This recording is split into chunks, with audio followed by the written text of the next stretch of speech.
एक और फरमान सुन लीजिए कि अब जो लिव इन में रह रहे हैं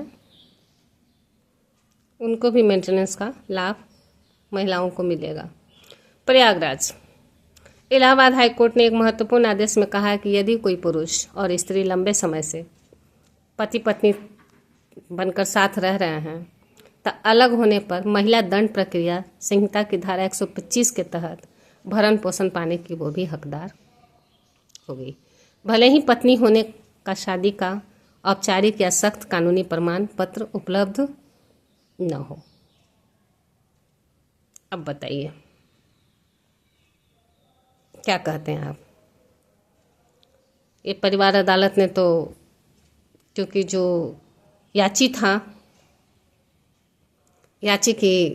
को खारिज करते हुए कहा कि नहीं तुम्हारी तनख्वाह इतनी है, वो लोको पायलट था, तो उसमें से 12,000 रुपये महिला को और 6,000 रुपये बेटे को, यानी 18,000 रुपये तुमको हर महीना मेंटेनेंस देना है। इसके लिए उसने हाईकोर्ट में चुनौती दी थी।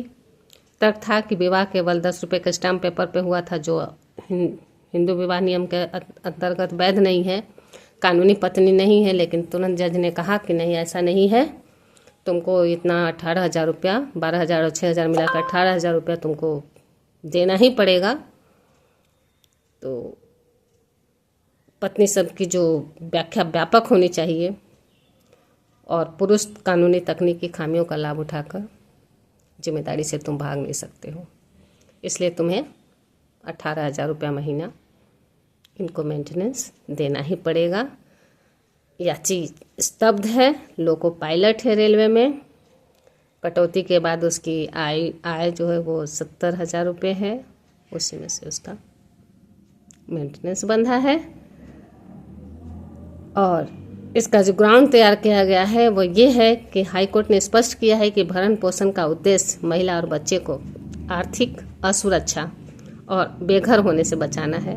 वो उचित भत्ता पाने का हकदार है, यानी उसे उचित भत्ता मिलना चाहिए, इसलिए उसे तुम दोगे, मिलेगा। तो अब मेंटेनेंस पाने के लिए आपको पत्नी बनने की भी ज़रूरत नहीं है, बस किसी पुरुष के साथ लंबे समय तक रहिए और मेंटेनेंस उठाइए। ये कोर्ट का आदेश है, कोर्ट ने आदेशित किया है, तो भाई कोर्ट तो मिलॉर्ड हैं, जो कहेंगे वही होगा। तो एक तरफ तो लिव इन रिलेशनशिप को ऐसे मंजूरी दे दी गई, आप सबके समक्ष है, लिव इन में रहना आप कोई बहुत अच्छी बात है, कोई दिक्कत नहीं है।